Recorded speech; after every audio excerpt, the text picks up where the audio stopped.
since Thursday, I actually gave up drinking. Wow. I'm for you. Yeah, I'm giving it up. I got super drunk in Vegas and got robbed by a stripper. Oh, you're joking. No, real talk. You're joking. Fuck. No, real talk. Close to $200,000 worth of stuff. She stole my whole suitcase.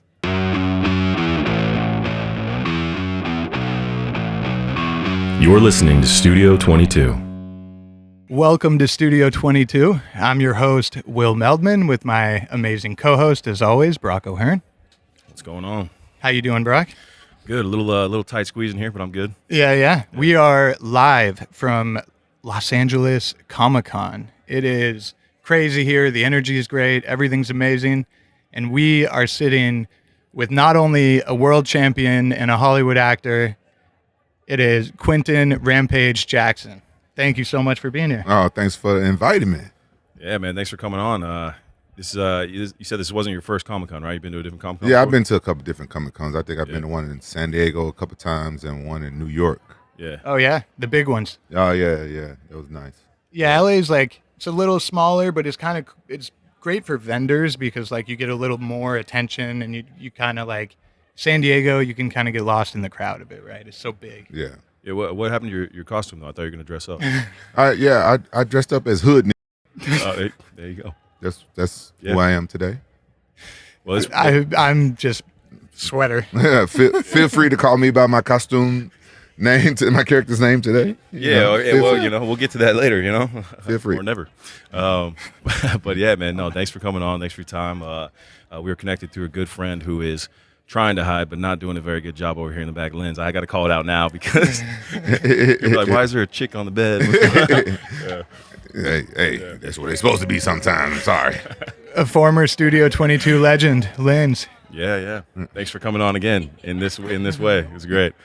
But yeah, man, we want to talk to you about a couple things. Your career has been amazing, dude. Your acting career has been awesome. I know, obviously, since even the A-Team, we saw you in the A-Team is freaking, but just everything you've been doing is really cool. And kind of like where you got started, like when did you fighting first get introduced to you? Was it through wrestling or what was the first introduction? Oh, yeah, you know what? I wrestled a little bit. Then I went to college wrestling. Then I got injured. And I went back home to my hometown and one of my the guy I used to wrestle against us in high school. His coach and my coach was best friends, so we ended up having to wrestle each other all the time. We was like the best wrestlers in Memphis. We become friends, and he was fighting. He started fighting, and he wanted me to help him train for a fight. So I started helping him train for a fight, and they told me, like, you know what, the champion of Memphis, he got nobody to fight. His opponent pulled out with 3 days notice, and I was like, I ain't never fought before. I don't know. And he was like, I remember him like maybe a month or two earlier. He took me to a MMA fight, my first time ever going to an MMA fight, and I saw this guy put a guy in the arm bar. After he submitted the guy, he put his foot in the guy's face and pushed him off. I said, oh, man, that guy's a dick. I'd like to kick his ass one day. So he told me, he said, yeah, you remember the guy who you said was a dick? That's the guy. Oh, that's I was like, oh, okay, I came back down now. Yeah, I'm getting a chance. So 3 days notice, they put me in there with the champion. I beat him by decision. Wow. And they was like, oh, you a fighter now. So I was like, okay. I started training with Jeff Mullen out of Memphis.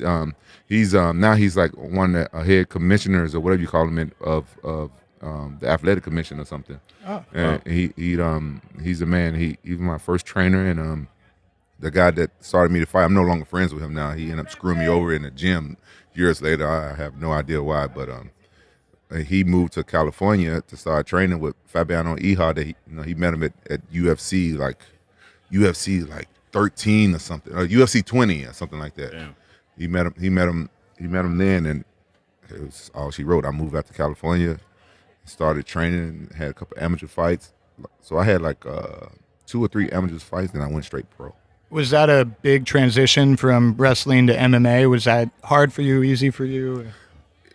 You know what? I grew up fighting. I liked fighting. I really did like fighting. I was never the type of guy that would start a fight, but if somebody started a fight with me or one of my friends, I would try to finish it. So I loved fighting, but I learned how much I didn't know once I started getting in there with actual athletes that knew how to throw a punch. I didn't know anything. I just knew how to wrestle. I like picking people up and slamming them. So it was kind of hard at first. I learned jiu-jitsu first. So I had wrestling and jiu-jitsu first. And so I was just doing that, and I was just going off instinct. That's awesome. What a great two modalities to start with, though, man. Once you get somebody to the ground, it's a whole other ballgame. So to start off with your wrestling background and then moving to jiu-jitsu, it's right. That's hard to mess with. Yeah, I think I think that for me, that was the my opinion is, if I'm going to tell somebody that's never trained martial arts before and they want to be a fighter and they're young, I'll be like, start with wrestling and then take jiu-jitsu, then take Muay Thai, then take boxing. Because that's the route that I took, and I meshed it all together well, and it took me to championship. That's like a very interesting part of MMA, I think, is like in football, you have one technique essentially, and you learn how to play the game depending on your position. With MMA, like you said, it's not only what fighting styles you learn in what country or where, the country of origin from it, but it's also like when the sequence of learning it. And like it just sounds like an unstoppable warrior, like jiu-jitsu and wrestling. Like, it's awesome. Yeah. It's a good combo. It's a good combo. Yeah.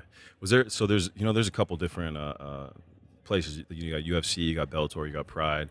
Are there any differences between that you prefer over the other with any of those? Well, if I'm gonna keep it 100, I enjoyed fighting in Pride more because of the fans and the energy. You can hear your cornerman and stuff like that. And in Japan, when I was fighting back in the day, when I was fighting, MMA was really big. It was really big. It was, how big MMA is here now. It was back in the day when I was fighting. It was bigger than it is here now. Damn. In Japan. It died down a lot, but in Japan, we even had groupies. MMA fighters had groupies in America. Maybe there might be groupies now, but I'm not in the scene like that no more, so I don't know.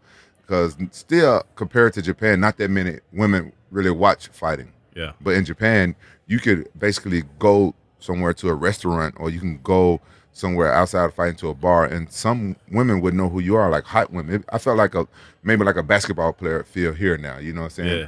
And coming to America and fighting the UFC, I made more money and everything, and it was just different. Like I had more fans. Like I had less privacy. Because when I was fighting in Japan, I loved it. I can be in Japan, be like a rock star there. Get away with a whole lot of stuff. Because the police let you get away with a whole lot of stuff when you're a fighter and stuff. There, I used to. I'm a big kid. I don't do nothing illegal, but it was probably like stuff I shouldn't have done, like borrowing people motorcycles and going down the street and what I'm saying, with no license or no helmet or nothing. Right.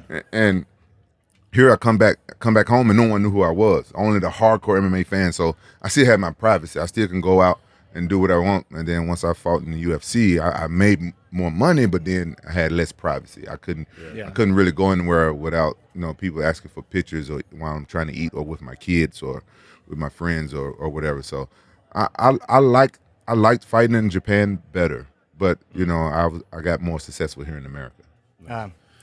Was there a struggle between balancing work life and family life and all that too during that whole through your rise and even today and everything? Yeah, a lot of people don't know this, but when I was fighting in Japan, I was a single parent. I had I got my oldest son when he was 3 years old, and his mom was like a deadbeat, like bad. Like he was a college baby. I made him when I was in college, and then I went back home, and I had to step up for my responsibilities. But when I picked him up from his grandmother, the boy was 3 years old, still on a bottle and wearing Pampers. At 3 years old, he was a big kid. His grandfather on his mother's side is a big dude. So my son came out, he's like a big kid. So he's 3 years old, looked like he's like 5 or 6 years old wearing Pampers. Yeah. And I was like, oh, so that was really hard to do that, because when I had to go fight in Japan, I had to be gone for at least 5 or 6 days, 7 days. So I would have to ask some of my teammates or someone to babysit them. So I remember I started dating this girl just to I put up with so much of her crap just so I could have somebody that I trusted to watch my son. And then I remember it being really hard, but I got really smart. I said, you know what? It's hard being a single dad out here and still trying to fight. So I dated 5 girls at the same time to see which one I was going to marry to be a stepmom. And I let my son help me choose which one he wanted. So I started dating this girl from Japan, and she came over and I noticed I didn't have to ask her to do anything. She just she just helped me out and do all the stuff. And my son liked her and stuff. And then one day I was fighting for the belt in Japan, and I was winning. It was Vanderlei Silva. I was winning the fight, but then he ended up knocking me out. Yeah. And she was like, you know what? If I move to America and help you with your son, and you don't have to, take care of him, I think you could be champion. If I would have won that fight, I would have been the youngest champion in MMA history. Oh, wow. Damn. Yeah, but I lost. But then she left everything and moved to America to help me raise my son. Yeah, I mean, that's, certainly commendable to try to, have a partner in raising a son and, having that female energy around for him and, having another person there. Absolutely. It's almost like in LA right now, I ultimately want to get married and have kids and do all that, right? So what do you have to do in order to do that? Well, you got to go on a lot of dates and you got to, figure all that out. And then you kind of get some judgment for going on all these dates, but it's like, well, why do you think I'm doing it, right? Like, I'm not doing it just to do it. I'm doing it for a purpose. So that kind of reminded me a bit of that with obviously less stakes. There's no child involved, but right. Are you married yet? Not yet. And not yet. Are you have a girlfriend? Yeah, currently a girlfriend, but how long you guys been together? Not long at all. Like, it's barely. Oh, so don't let your girlfriend stop you from finding your soulmate. Yeah. So it's like an interview. Like marriage is so scary for men and stuff these days because look at the divorce rate and women don't understand it. Like when I say women, I'm not talking about 100% of women because you know how some women are like, not all women. When you say that, Yeah, but sure. we're dealing with that. But a lot of women don't understand how scary it is for marriage for a man. They think like we have commitment issues, and it's not that. It's like we hear the horror stories. How many times have you guys heard the horror stories about the man divorcing the woman, taking all this crap? Yeah. And being petty. I went through that. The Japanese woman that I married, I thought that she was perfect, and my mom and my sister saw how she catered towards me and everything, and they had problems with it because my mom is a real bad feminist, and my sister the same way, and she saw that one time I asked my ex-wife, I was like, can I have a glass of water? And she was pregnant with my youngest son, and she ran to the kitchen and got it and ran back and gave it to me. And I didn't ask her to run or anything. And my mom was like, why you got her running to the kitchen while she pregnant? I said, I ain't got her doing anything. I just asked her for a cup of water. What I'm saying? She said, well, you should get up and get the water and stuff yourself. Why you can't get it yourself? I said, Mom, you mind your own business. That's why I ain't married no black woman. You chill the fuck out, Mama. I had to tell her. I said, she a housewife. That's what she do. I go out and I train and I fight and I pay for everything. And she don't gotta want for nothing. All she gotta do is take care of the house. And that's what she wanted to do.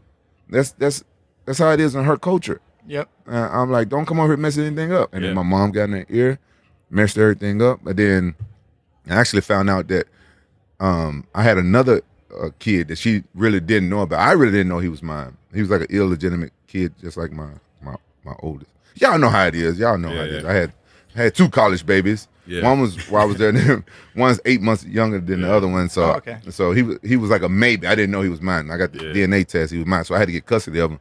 And my ex-wife was like, "No, my parents ain't gonna let this fly." So and she listened to my mom. So she left, and now I'm stuck being a single parent again with two kids while I'm fighting over in Japan. Yeah, because it's all because of my mama. Damn, Mom. Yeah, no, I have that in my family too, man. I found out when I was 15. I had an older brother. He was a twin. One of the twins passed away, but he's 3 months older than my older sister. Wow. Yeah, and so we found out when I was 15. It was kind of crazy.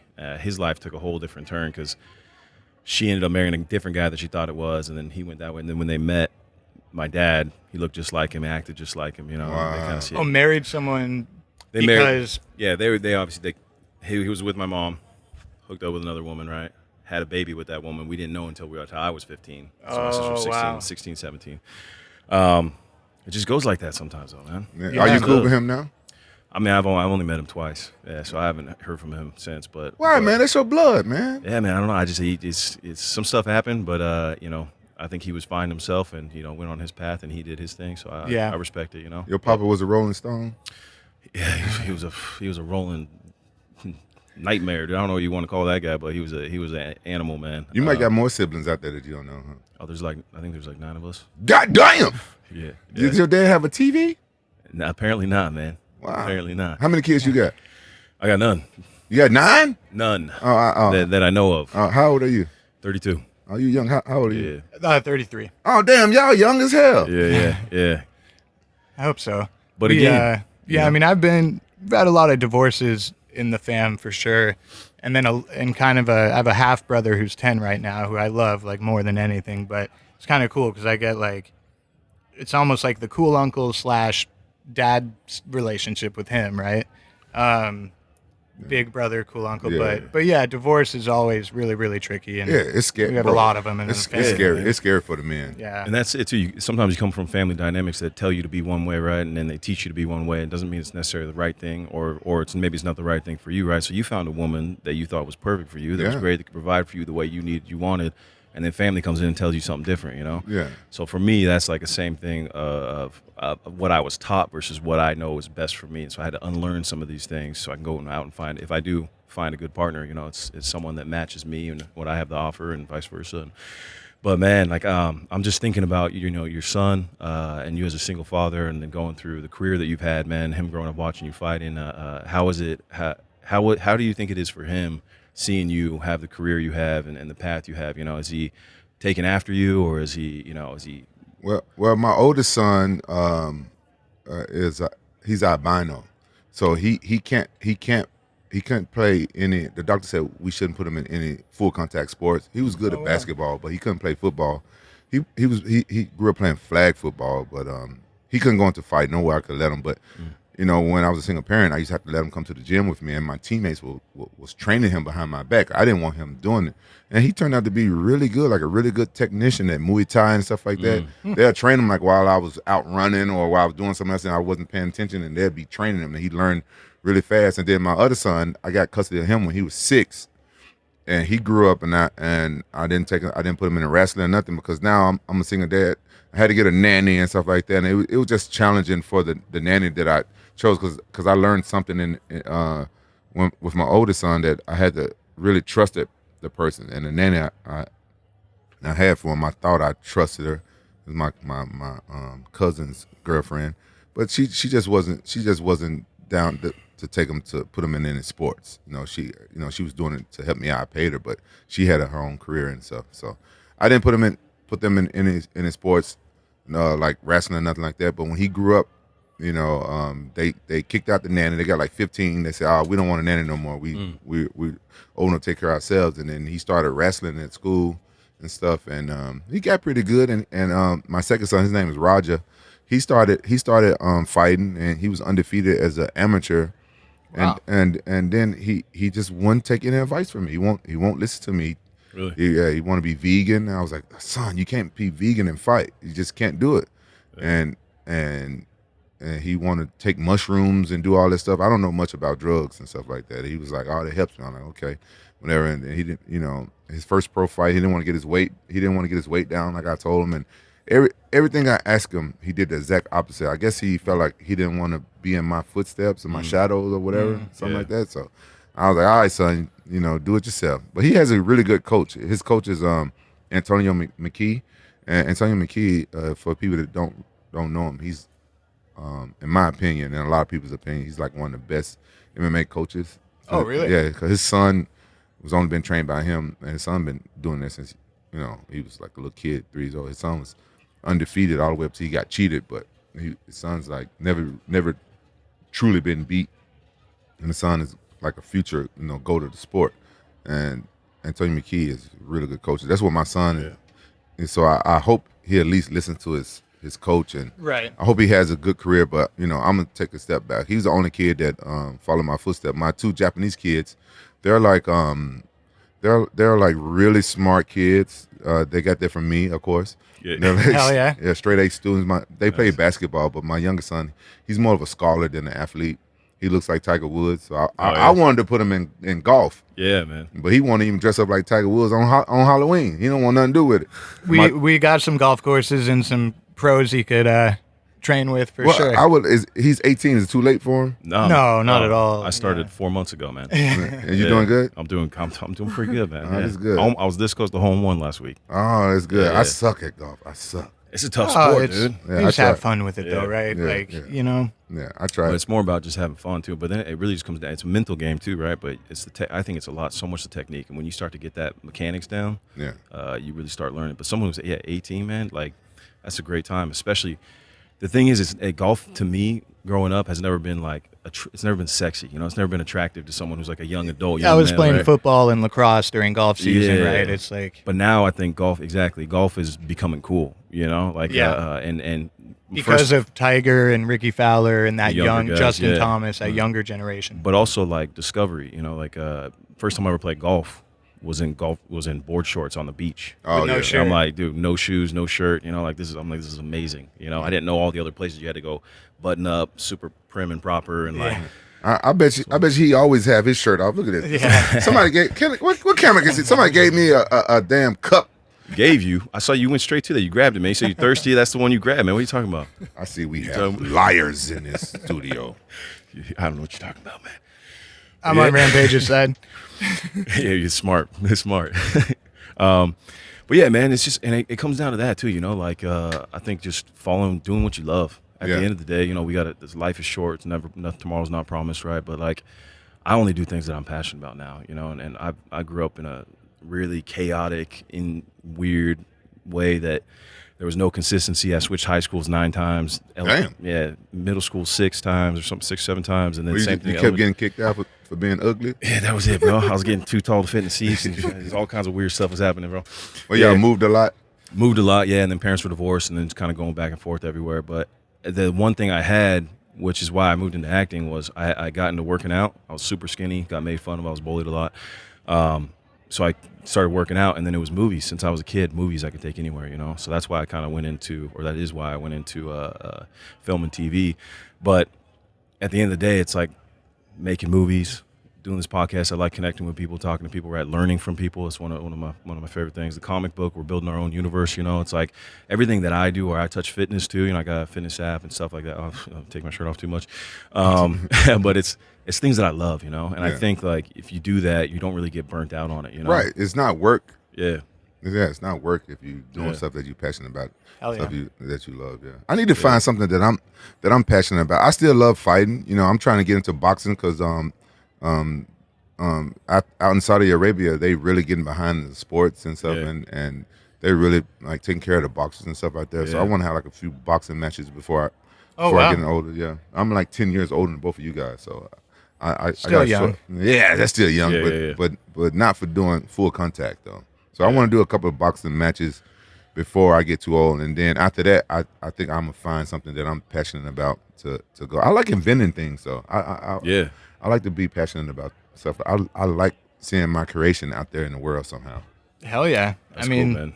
That was- definitely it'd be fun to partner on something like that. Would you ever consider doing like a like a big spectacle fight with like one of the Paul brothers or something? Yeah, but I have to lose like almost 100 pounds to fight one of them guys. Oh, really? Yeah, it's like him fighting one. How much you weigh? About 260. Yeah, we about the same. Yeah. Okay. Yeah. Yeah, I didn't really think about that. Yeah, those guys, they're like 160, 170. It's actually pretty slim. I wouldn't back down, but I wouldn't be jumping in line to fight you. So We should do not the same, bro. Yeah, but we should do it. We should do it. We could get big money. Yeah, we could do it. Yeah. Oh, Let's me and do you. it. All right. Okay. Yeah. Well, you know what? I could be the ref. I could Yeah, be the yeah, ref. that'd Sure. be good. Yeah, He got knocked out before Rampage even touched him. It's crazy.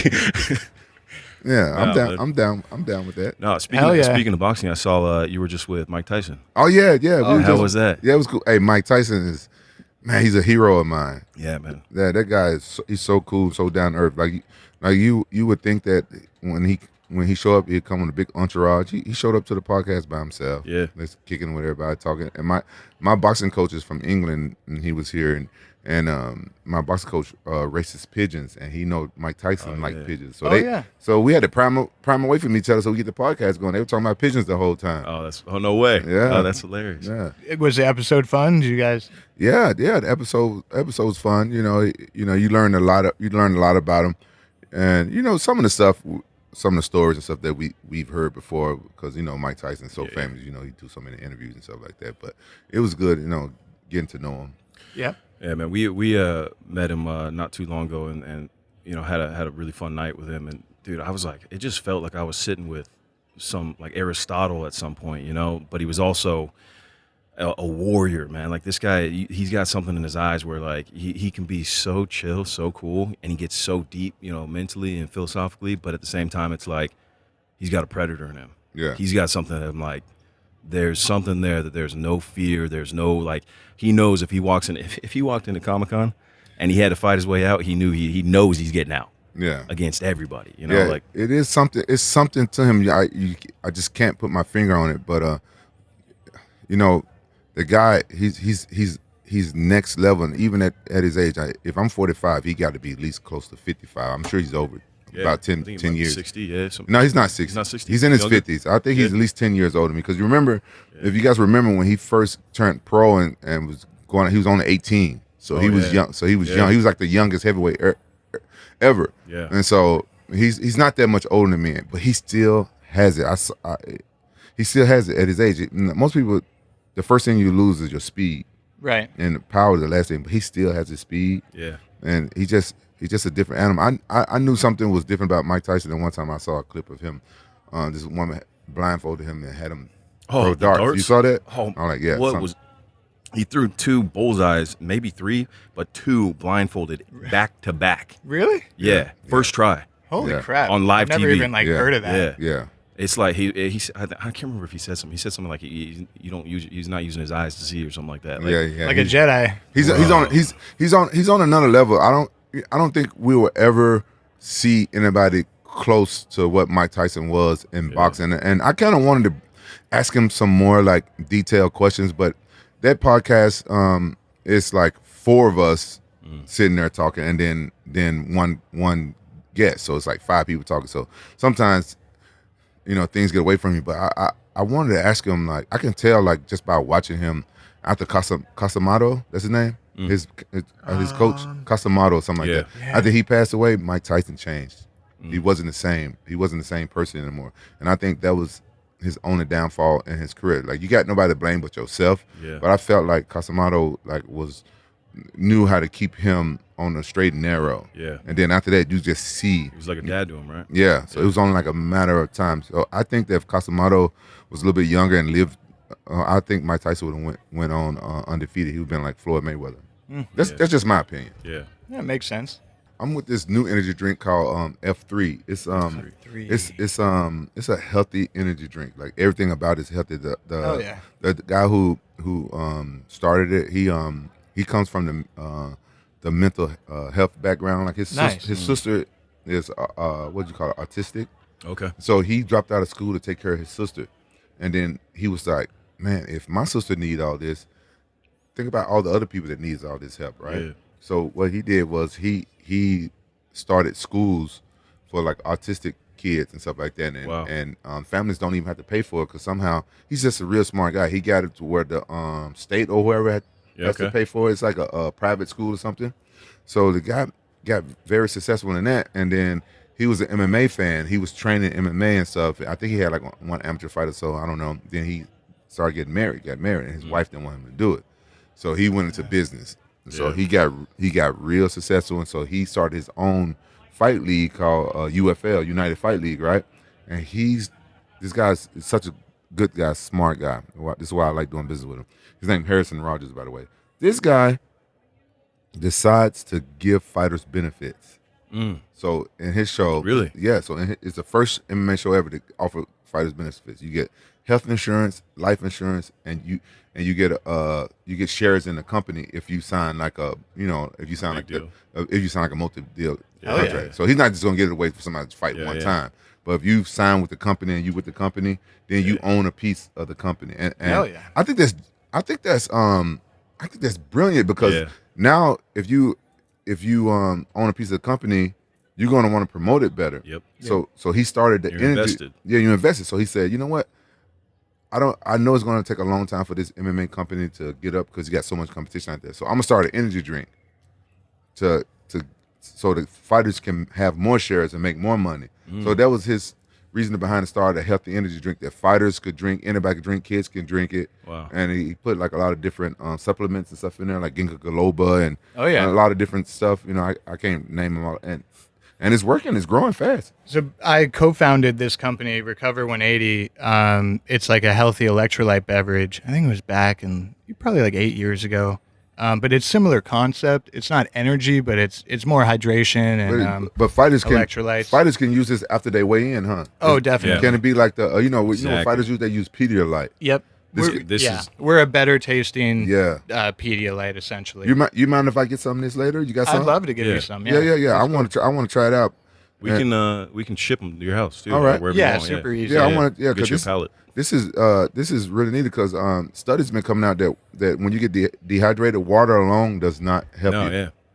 Absolutely. Yeah, I've been looking to which yeah. is how this was all manifested. This whole thing was made. Is that, and so it's all organic. I think it was reformulated recently, made even better. Repackaged, reformulated. Yeah. Yeah, we're doing like a big rebrand. Raised a little bit more money too, and we're kind of giving it a big push and doing like a whole big thing now. Yeah. We could talk about it more Yeah. later for sure. But it's good for it's a multifunctional. One thing about out there, like a lot of people you know who go out drinking and stuff, and you know how you feel like crap the next morning, you get a hangover. Dude, Yeah. It's because you dehydrated. when we started Casamigos tequila, we're like, oh well, now we have a thing for after that as well. You know. Oh, you guys started that tequila? Yeah, my father was one of the original founders with George and Randy back in the day. So he's kind of like the silent third partner because they're so much like in the public eye and more frontward facing. But he was kind of more involved on the business side, like on the Yeah, I heard that's a really good tequila. I'm not a tequila person because it's like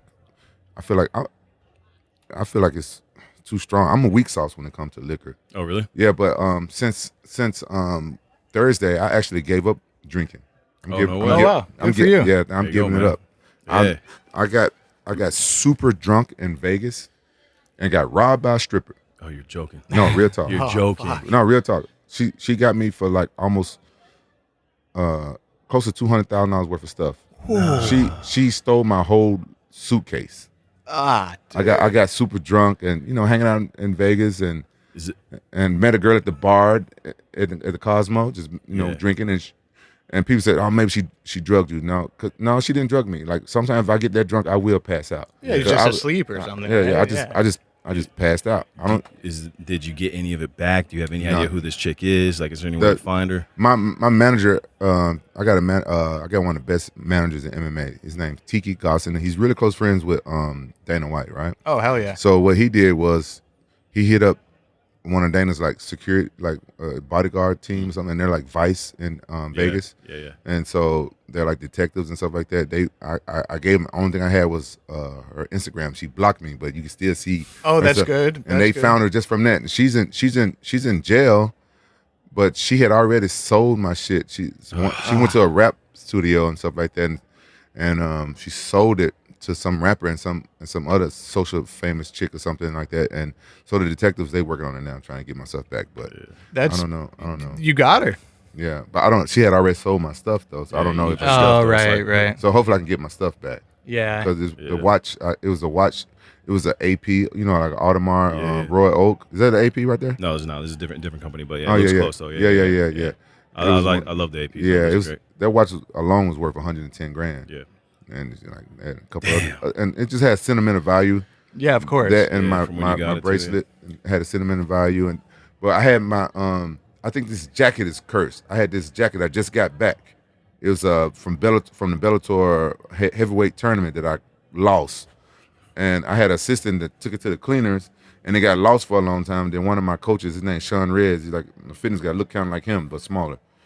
He lived next door to the cleaners that owned it. So he had my jacket for years. He knew my name, he knew what it was. He didn't want to throw it away or whatever they do if you leave stuff at cleaners. He saw his neighbor posting stuff, me and him working out. He said, "Hey man, I got your friend's jacket." So my coach gave me my jacket back after 7 years, and this is my first time wearing it, taking it out. I was going to wear it on the podcast with Mike Tyson, but I decided to go with a different outfit. But anyway, I had it all in my suitcase. When I knew that the stripper was coming up to my room, I locked everything up in my suitcase. I should have put my jewelry and stuff in the safe, but I was drunk. I wasn't thinking. I had one of those locks on my thing. I said, nobody gonna steal your whole luggage. Yeah. Damn, She walked out of there with my whole luggage. It's got to be the jacket. It got to be the jacket. So this is what I want to teach guys. This is what I want to teach guys, because you know how we are as men. Like we go out, we don't get hit on like women all the time. Maybe he does, but he walk around with his shirt off. But we don't. Any woman show us attention, like we're going to be like all excited. Yeah. And what these guys say is a lot of scammers in Vegas. So if you guys, any guys out there watching, you ever go to Vegas or anywhere like that, do not bring strange girls back to your room that you don't know, because they're scammers. A lot of them hustlers, and a lot of women you can't trust them. So men don't really think about it, right? Because men are like, what can they do? You know? Right, because if you got jewelry on, you got the money, they already like scoping you out, right? Yeah. They're gonna come hit on you, and if you drunk, or he said sometimes they poison, or Mickey the guys. So this is what you do. If you a freak like that and you like to bring girls back to your room, I know it's gonna cost a bit more money, but be smart. Get a dummy room, right? That you don't got none of your stuff in.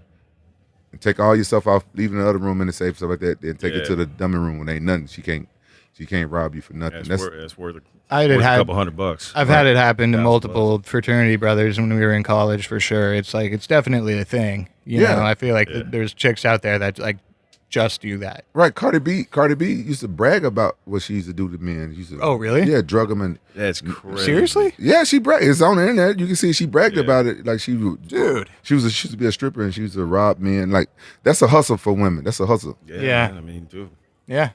I had no idea she openly said that. Yeah, but it's bad for me to be like getting like lap dances from a stripper, like not in a strip club. But I ain't married. I ain't got no girlfriend. I can do what I want, basically. But still, you know what I'm saying, it's still bad karma, I guess, bringing girls back to your room and stuff that you don't know. You'd assume that there's no harm, right? The real moral of the story is throw that damn jacket out. Yeah. Or don't get that thing back. You'll get the watch back, I'm sure, man, because you get the serial numbers and all that stuff, right? But yeah, that jacket might be bad luck. Yeah, maybe it sounds like it. That bracelet I had a little bad luck with that bracelet as well. Like one time I was moving to a house, and I had my AP and my bracelet, and I told my friend, he's my childhood friend, and my little brother's best friend. He had just got out of prison. He was in prison for like 30 years. Yeah. And so I had my first time seeing him in 30 years, but we grew up with him. Yeah. And I told him, hey, hold this for me, hold my jewelry, because we had movers move him into the house. I got my watch back, but he said, oh, they must have stole your bracelet. And then years go by, I go to get another band for the AP. I go to LA. This guy I met online. Yeah. And I'm getting the band for the watch and everything. And I was like, hey man, you got any bracelets? I'm used to wearing bracelets with my watch. I feel like empty at night. And he said, yeah, I got some bracelets. The first bracelet he showed me was mine. My bracelet's custom made. No. And as soon as I saw the bracelet, I said, bro, that's my bracelet. No way. True story. He didn't believe me. I mean, that's kind of hard to believe, but right. It's hard to believe. Yeah. So I asked him, I said, how many of those bracelets have you seen? He was like, I've never seen one like this ever. I said, I know, because I had it custom made. Right. And when I did the A-Team in Canada, the director had a friend, he had that bracelet. It looks like my chain I wear for a fight. I said, man, it's a sick bracelet. Let me see it. I was joking. I said, hey, can I borrow it? He was like, yeah, you can borrow it. He let me borrow it for 6 months. He trusts me. I never met the guy. He trusts me. I borrowed it for 6 months. Cool. I took it to a jeweler, had them copy it, and then next time I saw the guy, I gave it back to him, and I showed him. I got the same. I got the copy. Watches.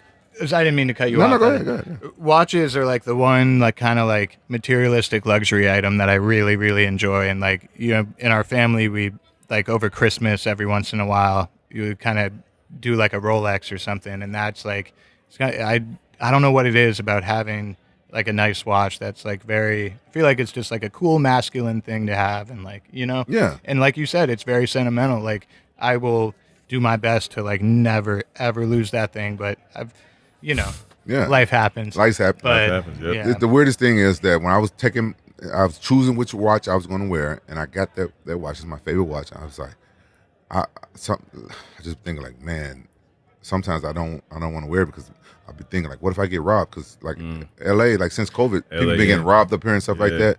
So I was like, what if I get robbed? And I was thinking that. Yeah, I was sitting with this guy in Malibu the night before with a group of friends, and I just met this dude. He was a super nice guy, but he had I forgot which watch. It was like $500,000. What? Watch, yeah, his watch, yeah. Well, yeah, I rob. I'm joking. No, hey, no, I don't rob. no. But next day, my buddy sends me a news article. He got robbed in Beverly Hills for that watch on the In spot. Beverly Hills. In Beverly Hills, Oh, man. my God. Just sitting there having Where in lunch. BH? One of those restaurants off near Rodeo. You know, Yeah, Seriously? man. yeah, right down the street. Yep. That's crazy. Yeah, $500,000 just Gone. Yeah, I'm sure if he had $500,000 watch, he had insurance stuff on it. I'm sure he had to have something. Yeah, because Yeah. I tried to insure my watch on my house, and I don't know if they were lying to me. Now they were like, "No, their watch too expensive. You can't insure that." So it's not even insured. No, there's no way. Yeah, there's got to be something for that. There got to be some type of private insurance. But I'm not balling like y'all, so I don't know. I don't know that stuff. I just Definitely balling more than us, for sure. we're in a what you call this a studio, a mobile studio. I've never seen it. This is a genius idea. Who came up with this idea? All Brock. Thanks, man. Yeah, this thing had to cost like $3 million. No. I wish it did. I'll get that insured right now. You can take it off the lot, bro. No, but yeah, the reason is too, like, we want to do podcasts all over the place, right? And we have our studio in LA, but when you start moving places or trying to go, we have access to all these people in different locations. We're talking about booking people, right? Yeah. If you go to Austin and you hang out with all these comedians and all these people and you want to do podcasts on the spot, or there's events like Coachella Stagecoach, right? It doesn't make as much sense to try and find a studio or do this. If you can make a mobile park right outside, it's nice. It's going to be what we want to do with this too. Like, there's a couple of them we have with the deal I did with this guy. He's a really cool guy, Vince, that owns Conquer. Is convert this, man. Get rid of the bed. Like, I want to keep this one for me, for my adventures and off-road and stuff like that, and writing and making film stuff, whatever. Just have fun with this one. But turn this into a full table, four chairs, 5 chairs, whatever it is. Have more space for everything. If you want to put a recording studio in here, do that. Wow, whatever. yeah. But convert it into like a real unit that you can take anywhere, and you just park that thing and walk on in. That's smart. What I would do is I'll keep the bed and keep this set up, and I do a podcast just for OnlyFans. I'd be having girls twerking and making out over there like Girls Gone Wild podcast. Girls Gone Wild. Yeah, you asked me how much it costs to rent. Now the number just went up. Oh, God damn it. You got to replace the bed when you get out of here, bro. Oh, goddamn. Spoke too soon. That is so funny. Yeah, but honestly, man, as funny as that is, that's actually not a bad idea. Hey, You've been making some money with that. Hey, I'm full of ideas. That's what I do. Yeah, I like to create and we can Andrew Tate together. Oh yeah. There you go. Oh yeah. Do all that stuff. Yeah, Yeah, I like that fun stuff, Have you been able to take any ideas, obviously, besides the idea of you becoming world champ and, a conqueror and taking over films and everything? Have you had any ideas that you turned into physical things or? Yeah, I got an invention that's coming out right now. I invent a lot of different things, and it's just hard getting them made. But one thing that is actually in the process of getting made right now is I originally called it a dog food house. So hear me out. The people that helping me with it, they didn't like that name, so it's called something else. But I had 2 big mastiffs, and I had a little bitty dog that I still had. 2 mastiffs passed away, but at the time I got a little dog for my daughter, and I got stuck with it. And the big dogs would eat the little dog's food, and the little dog was sensitive. He couldn't eat the big dog food, or he would be. I've dealt with that. Yeah. He would. You got a problem with that?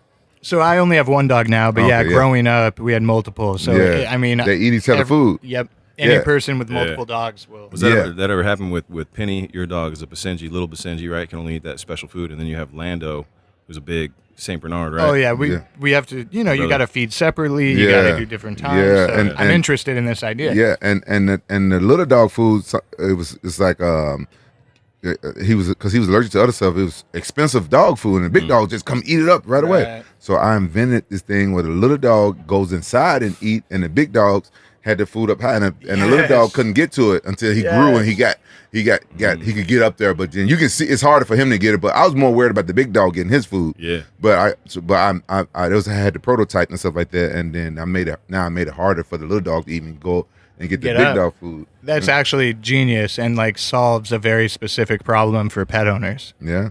So I really like that. Yeah, so I show you some stuff, and then so the guy loved the idea too. So he's developing me a whole a pet line around just that idea. And so I'm telling him a lot more of my ideas I want to do with animals and stuff like that. And he said, "Man, that's a big industry. The pet industry is a big industry. So Massive. It's massive. So if everything go according to plan, I should be coming out with more of my ideas my creations that I can put towards like the pet industry and stuff. I just like inventing things. Ever since I was a kid, I invented things. I didn't know why I was like this. I grew up fighting. I was always a good fighter, and then I always wanted to invent things. My dad was adopted. My dad was a hush hush baby. Y'all know what that is? So I'm gonna tell y'all a little story. My dad was a hush hush baby, which means his mom was married to somebody else, and his dad was married to somebody else. And my dad was born in '55, so I guess that was like the Korean War or something. So his mom's husband was away at some war or something. I guess that was the war, and his dad was just smashing a whole lot of different chicks. And so when he was born, his mom gave him away to his uncle before her husband came back. Oh, wow. So he never found his mom, but he knew his granddad knew where he was at all time. I mean, my granddad, his dad knew where he was at all time, but he couldn't claim his son until his wife died. Wow. Are you guys following? Well, It's kind of confusing though, right? No, but yeah, we got it. Yeah. So, and I didn't. And so he didn't know. He was raised with his cousins. He thought that was his siblings until later, and then he found out that they was his cousins. Damn. And then years go by, and then you guys know how DNA work. You're a product of your DNA, and so one of my uncles or my great uncles was an inventor, and the other one was a boxer. Oh wow! So that DNA came to me where I can both of it. Yeah, where I can invent things and I can box, but I guess one of my uncles had a small penis, so that I kind of got that bad. Damn, it happens. I didn't though, expect dude.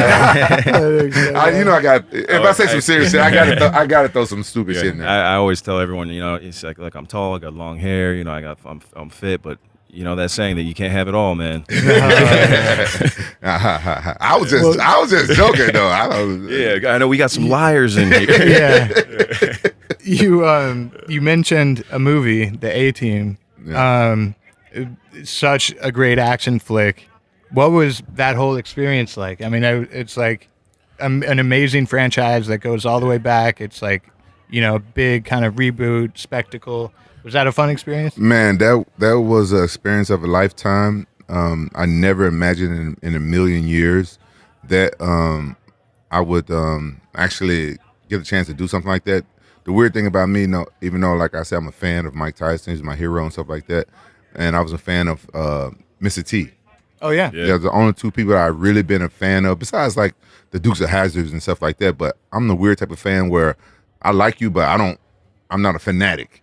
Yeah. But with Mr. T and the A-Team, I used to really love that show, and that's why I really learned the power of manifestation, because I really wanted to do that. When I first started acting, the people that was helping me and managing me, they said, "All right, what type of movies do you want to do?" I said, "Look, I'm a novelty actor. I'm not really what you call an actor. You know what I'm saying? But if they ever do an A-Team movie, hit me up." And then I just put it out there in the universe. And he came. John Singleton was supposed to be the director. Really? Yeah, John Singleton was supposed to be the director. So I met with John Singleton, and he liked me. He said, "Look, I like you for this role, but you got to learn how to act." I didn't know how to act. He said, "You got it." So he helped me find some acting coaches, and the same one that worked with Ice Cube and stuff. But I couldn't learn from them. Long story short, what helped me get that role is every black athlete, actor, everybody wanted to play that role. Yeah. Everybody, people that wasn't even an actor, wanted to play that role. And what helped me get that role is that John Singleton, before he didn't want to do the project after he found out the director. That's a whole nother story. He backed out, but before he did that, he told me what they was looking for, and they wasn't looking for another Mr. T. And that's why I had the advantage. Everybody went into the auditions coming dressed like Mr. T, with the mohawk, with the chains, dressed like even 50 Cent. 50 Cent hate my guts to this day because I got the role. You got that, yeah. He hate my guts to this day. So I knew they was looking for B.A. Baracus. So I came into the audition with Joe Carnahan the first time he met me. He watched MMA, so he knew who I was, but he had never met me. But I came to the audition dressed like B.A. Baracus, not Mr. T. Right. So Mr. T, the only one who did that, huh? Yeah, Mr. T played B.A. Baracus. So the role was so iconic that everybody thought that the character name was Mr. T. They knew B.A. Baracus. They heard the name, but everybody just associated with Mr. T, and even me, that's how iconic this guy is. Yeah. But I knew they was looking for B.A. Baracus, and That's what got me the role. Then when I got the role, it was hard getting. I had to do a bunch of auditions, and I got there. And I met Liam Neeson and Bradley Cooper.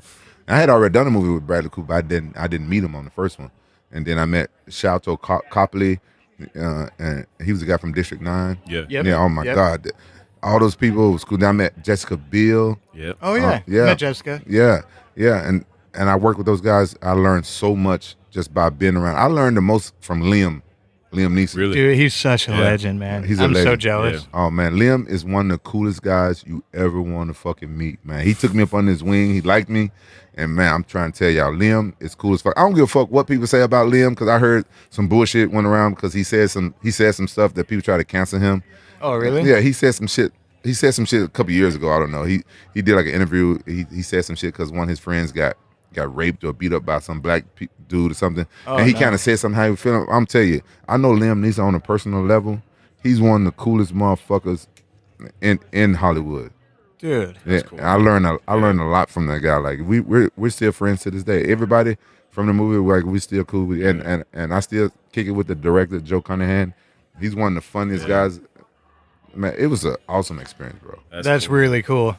Yeah, that insider info, right, can be like super crucial. I mean, you've done so many auditions too, and done all that. But it's also too. I've seen so many where it's you go in and you just do something completely different, something that like sometimes they aren't even looking for, right? But it's so different, it stands out. They're like, that's what I'm going for. Yeah, that's what we want. You just showed us what we wanted. You know what I mean? Yeah, I heard about that. Yeah, so it's just about bringing it your own way. You can play the character close to that, and you got to think like everyone's gonna do that. Maybe people are gonna be a little better, a little worse, whatever. But if you bring your own spin, dude, at least you're swinging for the fences, man. And you got to be confident, though. I suck at auditions. Yeah. You know, I hate them too, bro. I suck at in person. Yeah, in person, I hate them. I hate auditions. I couldn't even imagine doing one. Like, I'm on the other side as a producer. I'm like, too nervous. Can you believe that I get more nervous for auditions than I do for fights?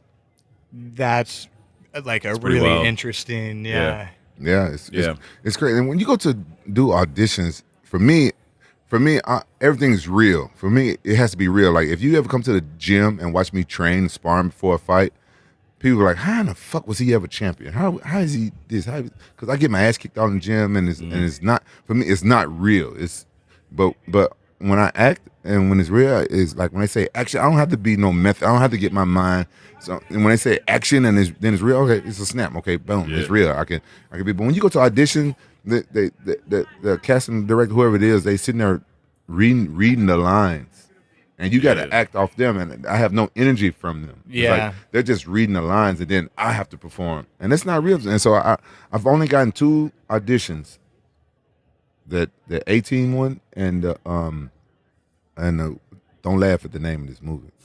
Listen, don't laugh at when I say the name of this movie. Y'all better not laugh. Yeah, no, I'm not laughing, bro. Okay. Midnight Meat Train. Good title. You filmed that? You filmed that in a trailer like this, bro? Yeah. It was filmed in a train. In a train. Oh, That makes sense. That makes a lot more sense. A subway. Subway. Real dark, confined, tight spaces. It was with Vinnie Jones and Bradley Cooper. Yeah, It was a movie. I remember the movie for sure. It was a. You said you wasn't going to I'm laugh. not laughing at that, bro. I'm laughing at something else. You're like, I saw. I think you're laughing at me, bro. No, I saw someone out the window over there. Bro, really? it was an A movie. I know it sounded like a porno. It was an A movie. They had Vinnie Jones in there, bro. I don't think it sounds like a porno. I think there is a porno named the Midnight Meat Train. Same name. To my defense, it's a Japanese director, and when he told me the name of the movie, I was like, "That's amazing." I was like, "Bro, I know you Japanese because I know a little bit about Japanese culture. Cause I married sure. one, and I was out there. And I told him like, bro, you really want to name that?" He's like, "Yeah." He's like, "Yeah." He had a little Japanese accent that I'm not going to try to do. He's like, "Yeah, it's a good name." I was like, then I was like, yeah, I'm like, who am I at this time? That was like that was my first biggest. I'm like, who am I to like question the name of a movie and stuff like that? But, it's not. But I've auditioned for a lot of other movies and I didn't get it. Like I was gonna audition for Horrible Bosses. Oh yeah. yeah. But I decided not to audition for Horrible Bosses because the character that they want me to play, you know, the Jamie Foxx character. Oh yeah. You know, and when y'all saw the character, it was called Motherfucker Jones. Oh yeah. But when I was auditioning, his name's Cocksucker Jones.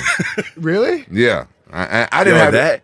That messes me up when they do that, man. Like I've had some auditions where I straight up I was like, I'm not doing this. I can't do this audition because of the shit that I'm seeing right here. That's Cocksucker Jones. I was like, come on. I'm like, are y'all kidding? And my manager at the time was really mad at me because he said, man, look, this is going to be a big movie, going to be a blah, blah, blah. I'm like, bro, I can go audition for this shit. Yeah, but there's a good chance I wasn't going to get it. But he said, no, but you are exactly what they looking for.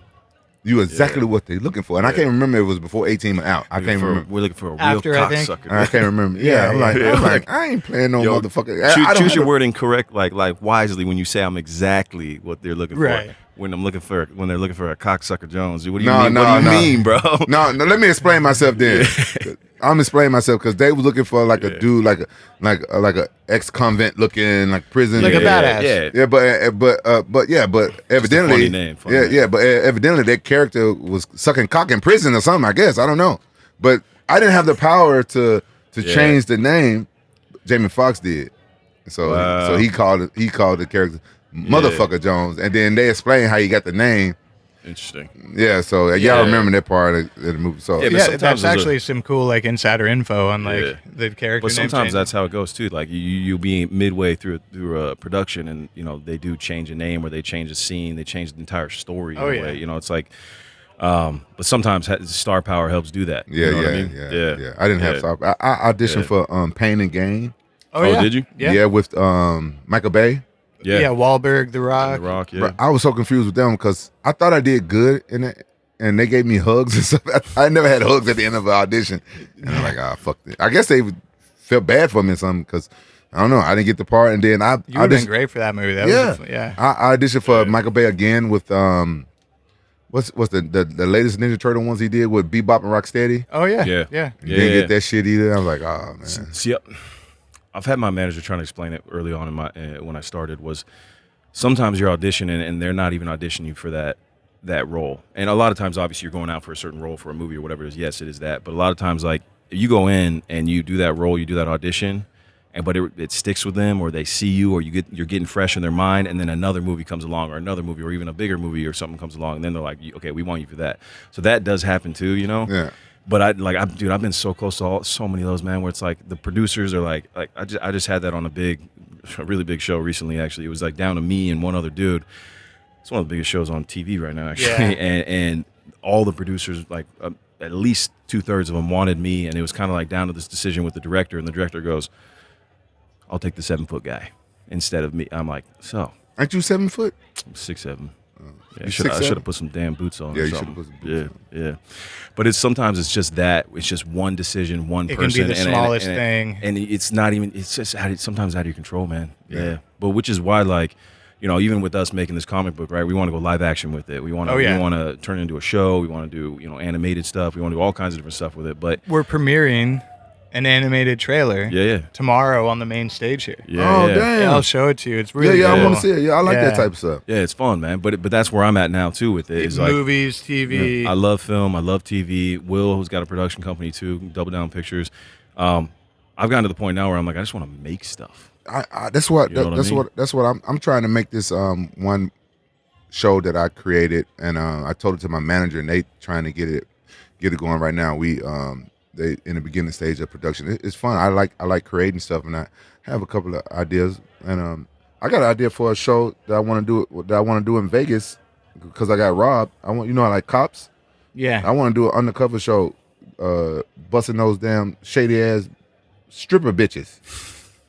Yo, Those I'd watch that. reality shows are massive, by the way. Yeah. Like that, I could literally see that being like huge. Yeah, especially in Vegas too. In Vegas, Netflix has reignited a lot of reality TV. Like reality's kind of making a comeback. It never really left. Actually, it's kind of getting a little big. It's on an upswing, right? Yeah. Yeah, I don't see it being a big budget either. No. All you need is not at all. Bunch of fake jewelry. You got a couple guys hanging out, and then hear me out. You can always have like a couple like B and C lister celebrities. I know a lot of fighters and different Yeah. people, and we just go and just act like we the marks, and the girls that try to, we set them up and we do the detective work and follow them. We got trackers and everything. Boom, we got a show. Hell yeah. Yeah. Dude, I'm in. All right. If you want me involved, I'm in. Yeah, man. Yeah. We know the formula works, man. Cops has been going for who knows how long, Yeah, man. like Yeah. 50 years. Yeah, it'd be kind of like Cops, but Yeah. we just busting like shady motherfuckers that be robbing, and then it serves a purpose. It make Vegas safer for people losing a whole bunch of shit. Yep. And Yep. then once the show get out, and girls will think twice, like this I could don't want to be on that show. Yeah, this could be a setup. It's like what Nightline did with To Catch a Predator, right? It's like, To catch a stripper. Yeah, to catch a stripper. That's the same thing. That's when I explained. Okay, one of my friends had the idea. The guy that was helping me try and get my stuff back, he had the idea. I said, "Man, bro, that's a great idea." And he told the detectives, he's like, "Bro, this shit happens daily." He said, "This shit would be like catching fish in a barrel." yeah, dude, 100%. Yeah, Dude, I like this. you like Great that? idea. We're creating. We're Yeah, creating. that's what I like to do. I would be remiss if I didn't ask about getting the title from Chuck Liddell. What you want to know? As basically, what went into that fight and how good did it feel to like just that moment in that moment? If I'm gonna be 100% honest with you, I love Chuck Liddell. Him and I have a great relationship. He's one of the fighters that I respect the most. Him and Kevin Randleman. I respect any guy to get in there, but I had already fought Chuck Liddell in Japan. I had already beat him, so it was no doubt in my mind as soon as the UFC signed me to that fight that I was going to be champion. So in my mind, even before I stepped in that cage, I was already champion. That belt was mine. So when I actually got the belt, I didn't feel any more superior or any better or anything. I had already knew I was champion as soon as the UFC signed that fight to me. I just knew there was no way Chuck was going to beat me. I actually felt bad for Chuck because only the hardcore MMA fans knew me, and so it's like the MMA fans wasn't ready for me. They wasn't. It made Chuck look bad, like some unknown guy came and beat Chuck. If you guys remember, Chuck was on tear at that time. He was reigning. He was on a mission to avenge all his losses, and I was the last person that beat him that he had to rematch and get that back. And so I honestly felt bad for Chuck that I beat him and no one knew who I was. I actually told the UFC, I like, no, like, let me get a couple fights in where people know me, and I felt like they were like, no, you could lose, and then that fight wouldn't be as big, you know what I'm saying? So that was my second fight in the UFC. That's crazy. Yeah, my first fight was against Marvin Eastman. He was actually the first guy that beat me, and then that was a rematch for me. That was a gift to me because UFC bought my contract from another organization just so I could fight Chuck. Wow. But if I would have told the UFC, yeah, give me Chuck, they probably wouldn't have gave him to me right away. So You did the one to get to Chuck and and so it felt good to finally be like a champion and stuff like that. I'm not gonna dismiss that feeling. It felt good to finally be a champion and stuff like that. But I was already in that champion mindset. Like even when I was training for the fight in training camp, I trained like I was a champion. Yeah. I trained like I already had the belt, everything there. But it's like I actually felt bad. Like, oh, I hope Chuck can come back from this and stuff like that. Then he didn't. He it was like a spiral. Yeah, but that was that. I mean, to me, what that sounds like already too, though, is that power of manifesting that you have. That's It's what like- I was thinking too. It's like you're already in it, and you see it, and it's already exists in your mind, right? So you went and stepped in, and I love Chuck too, man. Chuck's a friend too, man. He's a really really good dude, man. And what he did for that sport too, put it on the map, really, and he really just pioneered it, man. He's in my head, obviously in a much different way, but like it reminds me of like Hulk Hogan with WWE, with wrestling in general. But just like, for you to come in and do that, man, it was such a massive moment too, and it was cool to see because I mean that sport, dude. Anybody that walks in there, in my head, if you got the balls to walk in there, you're a fucking badass, dude, and you're a different beast, Yeah. because you're not just going in to fight somebody on the street or somebody that might not have very much skill. You don't know what you're walking into. You when you walk in there, this dude's training just as hard as you, and In you're multiple- training. Yeah. Yeah. Really anything could happen, which reminds me of your buddy, the energy drink, the F3, right? Yeah. Who's doing the other MMA. Yeah, Harrison Rogers. Harrison Rogers.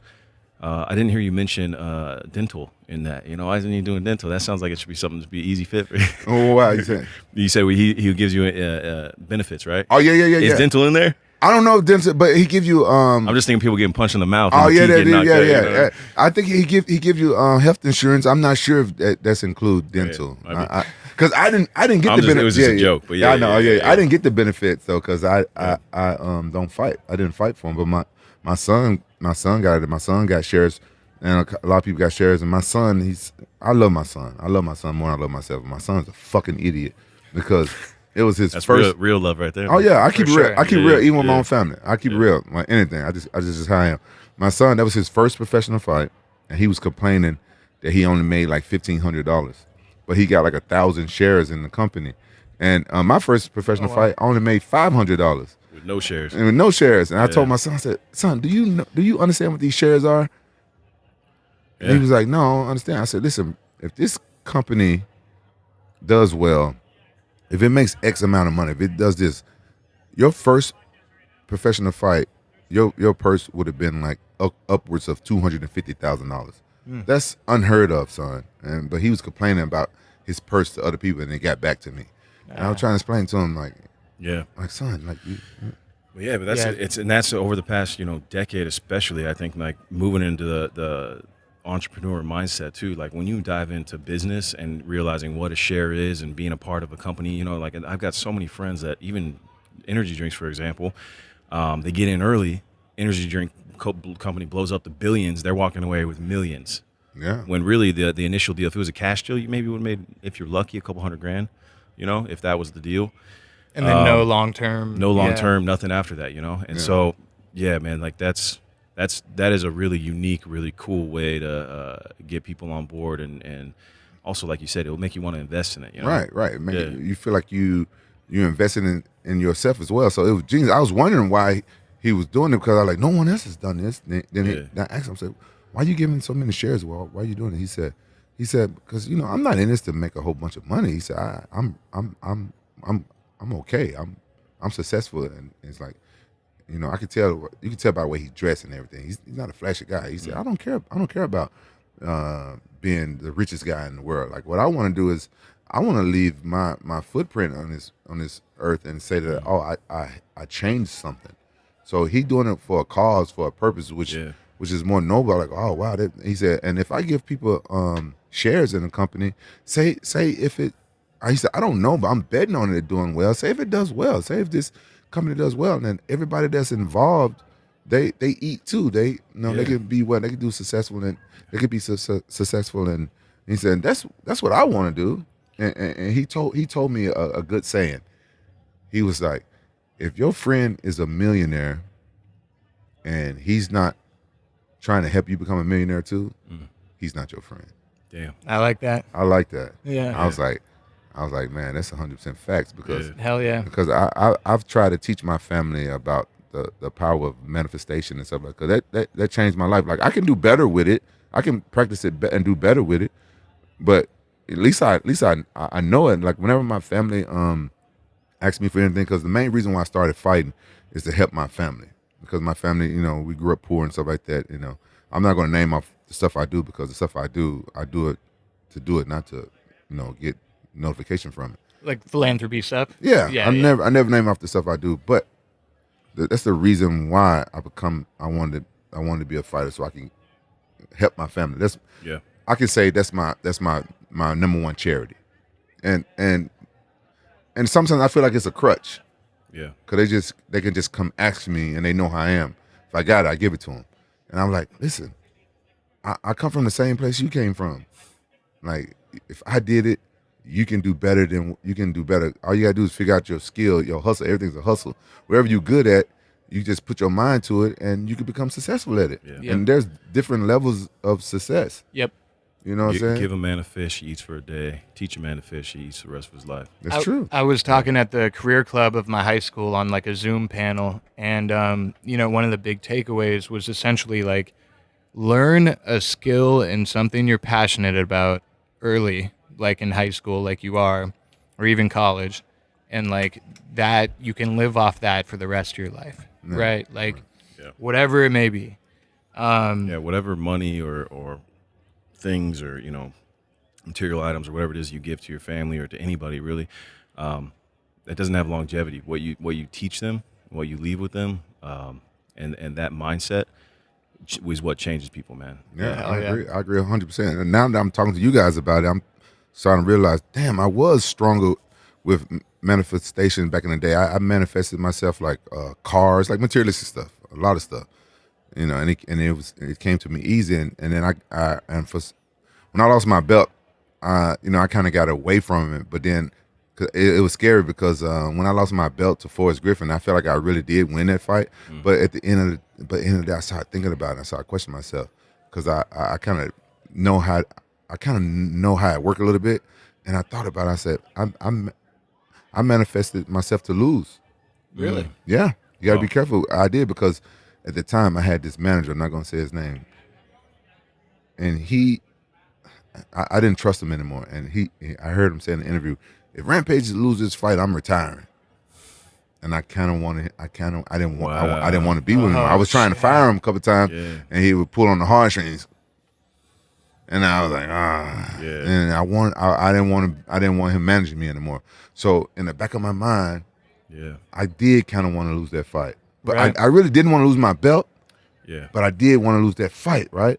And so once that happened to me, I got all fucked up and I got away from manifestation, and I didn't practice it as much anymore. So now, recently, I just started back manifesting and practicing. Then here I go, I get robbed, and I thought about that, and somebody told me that they had a dream that I got robbed in Vegas. So it's like stuff that's meant to be, and I quit drinking behind it, and now I got the idea for this TV show that I really think was going to be very successful. I think it will Yeah, be hell yeah. behind it. So now I'm sitting here talking to you guys, and I'm thinking, even if you guys are serious or not serious about the show, because that's something that Dude. I'm serious about, and that I'm going to go and do it. I need to manifest myself a bunch of bitches.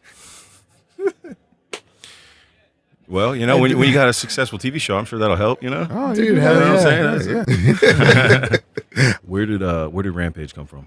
My cousin gave me that nickname when I was 8 years old because I used to play that video game Rampage. Yeah, I love that. Nice. Yeah, and then I got this cousin that named me. He you know how kids are. They're really mean. And they used to tease me, and I used to go crazy and like beat them up and stuff. Them and my siblings, and then I used to get in trouble for beating them all up and fighting them. And my mom, got me from doing that. So I used to punch holes in the walls and stuff. Oh, damn. Yeah. And punch holes in the doors and stuff. And they like, man, you just like that video game, Yeah, Rampage. And it stuck with me. And then when I was like 14 years old, I tattooed it on this arm. This is a cover up. Oh, wow. I did it like prison style, the needle and thread and Indian ink. I did it. You can barely see the R right there, and it goes all the way down here. That's how I had to get this tattoo. It matched over it perfectly.